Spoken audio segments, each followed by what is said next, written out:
বাপের বাড়ি যাও বউ, সাবধানে যাবে। আরে ঠেলছো কেন? শোনো, এই মহিলা ঘর ভাড়া নিয়ে একা থাকে, তোমাকে রাতে থাকতে হবে না, তুমি আমার সাথে বাপের বাড়ি চলো। আরে তা কি হয়েছে, উনি তো ওনার ঘরে শুয়ে থাকবে, আমি আমার ঘরে শুয়ে থাকবো। এই তোমার ফোনটা একটু দাও তো, বাপের বাড়ি ফোন করি।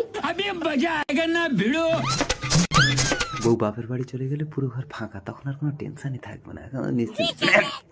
কি গো, আমি আসছি। হ্যাঁ ঠিক আছে, সাবধানে যাবে। আর কোনো ভয় নেই, বউ বুঝতেই পারবে না। এই আমার ফোন যা, তোমার বউ আমার ফোন নিয়ে চলে গেছে। দাঁড়াও দাঁড়াও, ফোন করছি। এই সুইচ অফ বলছো তো? আচ্ছা ঠিক আছে, চিন্তা করো না, আমার বউ সকালেই চলে আসবে।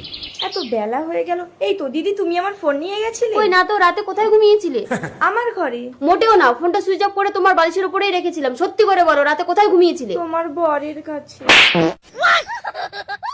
ভাই বেরিয়েছে, দেখ আমি বিয়ে করে বউ এনেছি। ধনকে দেখলু তুই এ তো হুবহু তোমার মতো দেখতে। দেখো তুমি আবার ভুল করে ভাইকে নিয়ে ঘরে ঢুকে যেও না কখনো। কোনোদিন যদি আমার চরিত্র খারাপ দেখো, আমাকে মাটি খুঁড়ে পুঁতে দেবে, আমি কিচ্ছু বলবো না। কিন্তু আমি আসল নকল চিনবো কি করে স্বামী? এটাই তফাৎ, ভাই কথা বলতে পারে না আর আমি কথা বলতে পারি। ঠিক আছে, তোমরা দুভাই স্নান করে এসো, আমি খাবার ব্যবস্থা করছি। চল ভাই স্নান করে আসি, জামা খোল। তুমি চলে এসছো স্বামী, তোমার গোগা ভাইটা এখনো স্নান করে আসেনি, ঘর ফাঁকা আছে, তাড়াতাড়ি ভিতরে চলো। ছি ছি ছি রে ননি এই আমাদের যদি ছেলে হয় কি নাম দেবে গো? তুমি আমার স্বামী না, তুমি আমার স্বামীর ভাই।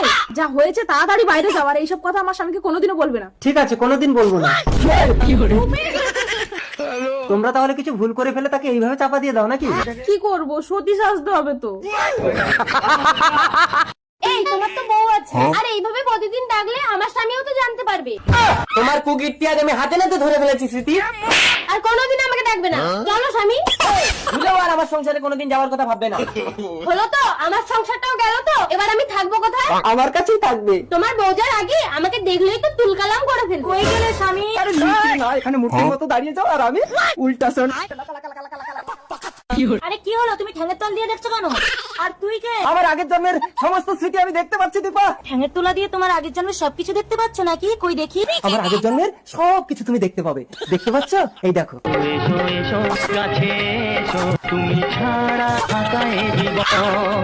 তার মানে আগের জন্মে তুমি একে ভালোবাসতে? এ তাহলে মানুষ না, এটা একটা স্মৃতি। হ্যাঁ, এই দেখতে পাচ্ছ না, হাত লড়লড় করছে, ঘাড় নুড়নুড় করছে, ও কিচ্ছু করতে পারে না, ও শুধু স্মৃতি হয়ে সবসময় আমার পাশে থাকবে। আর শোবার সময়? সবার সময় চুপচাপ আমার পাশে শুয়ে থাকবে, কিচ্ছু করবে না।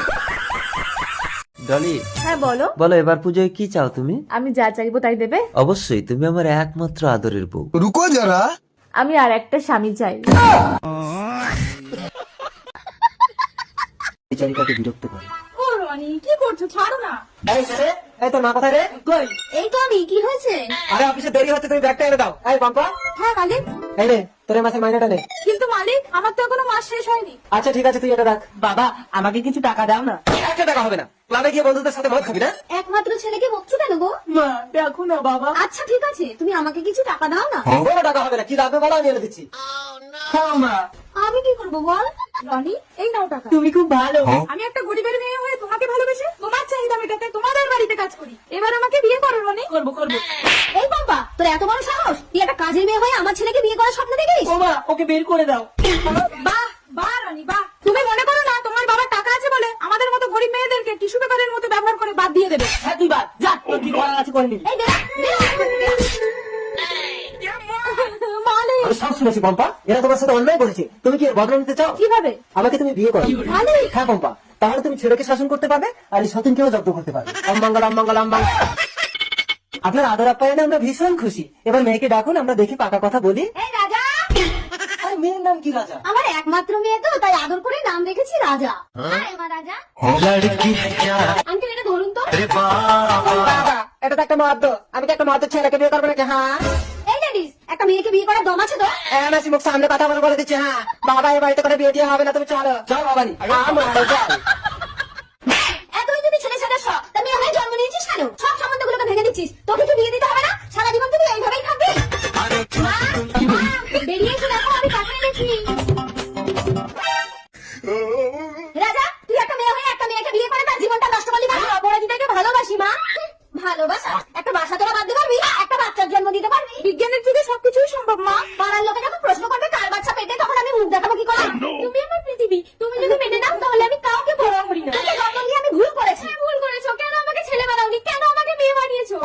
হবে।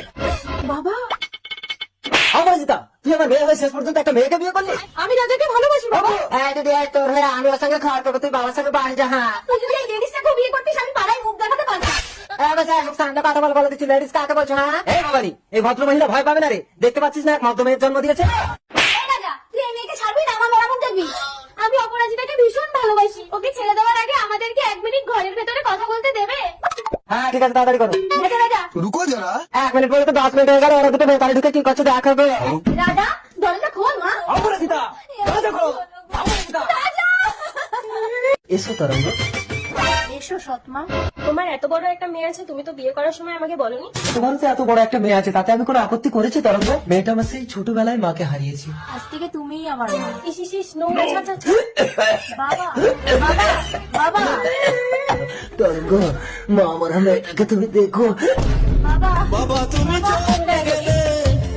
আজ পাত্রপক্ষ আসবে ঘটিকে দেখতে, তুই ঘরের ভেতর থেকে বেরোবি না। যতবারই সম্বন্ধ আসে সবাই খালি তোকেই পছন্দ করে। ঠিক আছে মা। পাত্রপক্ষ আসো, এই ভেতরে যা। বাবা, আমি এই মেয়েটাকে বিয়ে করবো। হ্যালো বউ, তুমি বাপের বাড়ি পৌঁছে গেছো? তোমাকে ছাড়া আমার একটা মুহূর্ত ভালো লাগে না জানো। তাই তো দেখছি। তুমি বাপের বাড়ি যাওনি ফিরে? এই এটা কে?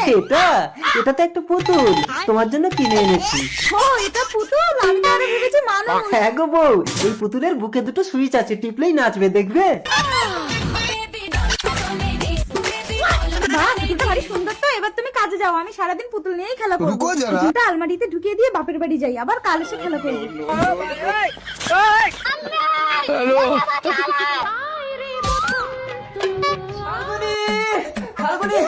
আরে কাল থেকে বাপের বাড়ি চলে আসছে, সে পুতুল কোথায়? আরে পুতুলটা আমি কাল থেকে আলমারিতে ঢুকিয়ে দিয়ে এসেছি। মাগো, ফাল্গুনি, তুমি কি সর্বনাশ করেছো? পুতুল, পুতুল, পুতুল। ও বসন্ত, এই পুতুল আর নাচবে না? এই, এটা কি সত্যি সত্যি পুতুল নাকি? এর নাম পুতুল? ও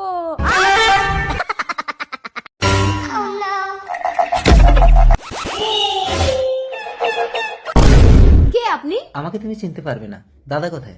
দাদা বাড়ি নেই। হ্যাঁ, তাহলে তো দারুণ সুযোগ। মানে? रुको ও जरा বুঝতে পেরেছি, দাও তোমার ফোনটা দাও, দাদাকে বাড়ি আসতে মানা করে দিই, নাহলে দাদা এক্ষুনি বাড়ি চলে আসবে। এই হ্যালো, আজ রাতে তোমাকে বাড়ি আসতে হবে না, একটা ছেলে এসেছে, ও আজ রাতে আমার সাথে থাকবে বলছে। ঠিক করেছি, কিন্তু তুমি আমার ফোন দিয়ে ফোন করলে কেন বৌদি? আমার ফোন দিয়ে ফোন করলে আমার স্বামী বিশ্বাসই করবে না যে আমার ঘরে চোর ঢুকেছে। আমি চোর, তাহলে তোমার স্বামী কি? আমার স্বামী তো পুলিশ। একদম ঘর থেকে বেরোবে না, আমি মুতে আসি। মুততে গেলেও আমাকে দরজা বন্ধ করে দিয়ে যায়, এত সন্দেহ করে, এই জীবন আমি আর রাখবো না। যমরাজ হাজির, তাড়াতাড়ি মর, তোকে আমি তুলে নিয়ে যাবো। যমরাজ, যদি আমার স্বামী এসে তোমাকে আমার ঘরে দেখে? আমার স্বামী এসে গেছে। আরে ওদিকে না, খাটের তলায় ঢোকে। এসো স্বামী। কেমন যেন একটা পুরুষের গন্ধ পাচ্ছি। তুমি না আমাকে খালি খালি সন্দেহ করো। এই কেরে, তুই বেরো। এই আমি যমরাজ। না তোকে সত্যি করে বল, এই কারবার কতদিন ধরে চলছে? যুগ যুগ ধরে। সত্যি বলছি, তোর বউকে তুই সবসময় সন্দেহ করে সব মরবে বলেছে, তাই আমি নিতে এসেছি। ঠিক আছে, তুই যদি সত্যি যমরাজ হয়ে থাকিস তাহলে এক্ষুনি উদাও হয়ে যা। উদাও। মালটা তো সত্যি যমরাজ ছিল। ও স্বামী, আরেকবার ডাকবো যমরাজকে? ও বউ, আমি আর জীবনে তোমাকে সন্দেহ করব না। বৌদি, আমি এসে গেছি। ও বুড়ো, তুমি কি দাদা বৌদির বাড়িতে নতুন চাকর? বাবা, তোমার এই কি অবস্থা? তোমার এত কিছু থাকতে তুমি নিজের বাড়িতে নিজেই চাকর? আমার সবকিছু বৌমার নামে লিখে দিয়েছি। আরে একলা বন্তি কখন আসলি? আমি ঠিক সময় এসেছি দাদা, আমাকে ফাঁকি দিয়ে বাবা সবকিছু লিখে দিয়ে বাবাকে দিয়ে চাকরের কাজ করাচ্ছো? না মানে কেন, কি হয়েছে ঠাকুরজি? আমি করাচ্ছি। বৌদি, তুমি না একজন স্কুল টিচার? হ্যাঁ তো, বুড়ো বসে বসে না খেয়ে কাজ করলে শরীর মন দুটোই ভালো থাকবে। দাদা, তুই বৌদিকে কিছু বলছিস না কেন? মিষ্টি চুপ করো না। মুখের ওপর কথা বললে না, বাপ বেটা দুজনকে ঘর ধাক্কা দিয়ে বের করে দেবো। বৌদি, কার ঘর থেকে কে বেরোবে তুমি একটু পরেই বুঝতে পারবে। এই তোমার বোনকে বলো এখান থেকে চলে যেতে। হ্যালো, মানবাধিকার কমিশন। বৌমা, এ বাড়িতে আমার মেয়ের অধিকার আছে। অধিকার? তবে রে বুড়ো। আর তুমি ভিডিওটা করে কি প্রমাণ করতে চাইছো? এক্ষুনি ভিডিওটা ডিলিট করো। কোনো লাভ হবে না বৌদি, ভিডিওটা মানবাধিকার কমিশনের কাছে পৌঁছে গেছে। আমরা মানবাধিকার কমিশন থেকে এসেছি, শুনলাম এ বাড়ির বৌমা বৃদ্ধ শ্বশুরের উপর টর্চার করছে, তাকে দিয়ে বাড়ির সমস্ত কাজকর্ম করাচ্ছে। স্যার, কেসটা ক্লোজ করতে কত টাকা নেবে? আপনার শ্বশুরের সমস্ত সম্পত্তি ফিরিয়ে দিন, আর এই নিন আপনার চাকরির পদত্যাগ পত্র। চলুন জেলের হাওয়া খাবেন। আমি জেলে যাব না স্বামী, আমাকে বাঁচাও। আমাকে বলে লাভ হবে না, বাবার পায়ে ধরে ক্ষমা চাও। বাবা বাবা আমি কিচ্ছু চাই না, আমাকে ক্ষমা করে দাও। তোর বৌদিকে ক্ষমা করে দে মা। ঠাকুরজি ওদেরকে বলো না আমাকে ছেড়ে দিতে। ওঠো ওঠো স্যার, ও যখন নিজের ভুলটা বুঝতে পেরেছে ওকে ছেড়ে দিই। ওকে চলুন। जिंदगी की राहों में আমার কথাটা একবার শোনো। কি হয়েছে রাহুল? রানী, আমার বউ বায়না করেছে আইফোন নেবে, আমি কিনে দিতে পারলাম না। ঠিক আছে রাহুল, তোমার বউকে আইফোন আমিই দেবো, কিন্তু তার বদলে তোমাকে আমার স্মৃতিতে সিঁদুর দিতে হবে। তাহলে তো আমি তোমার হয়ে যাব রানী। বউর জন্য তুমি নিজেকে বলিদান দিতে পারবে না? এই তুমি বউকে ভালোবাসো? দোলন দোলন, দেখো আমি তোমার জন্য আইফোন কিনে এনেছি। বাহ, এত দামি আইফোন তুমি কি করে কিনলে স্বামী? সিঁদুর দিয়ে কিনেছি। কাকে সিঁদুর দিয়ে কিনেছো? আমাকে। না, আমি আইফোন চাই না, আমি স্বামী চাই।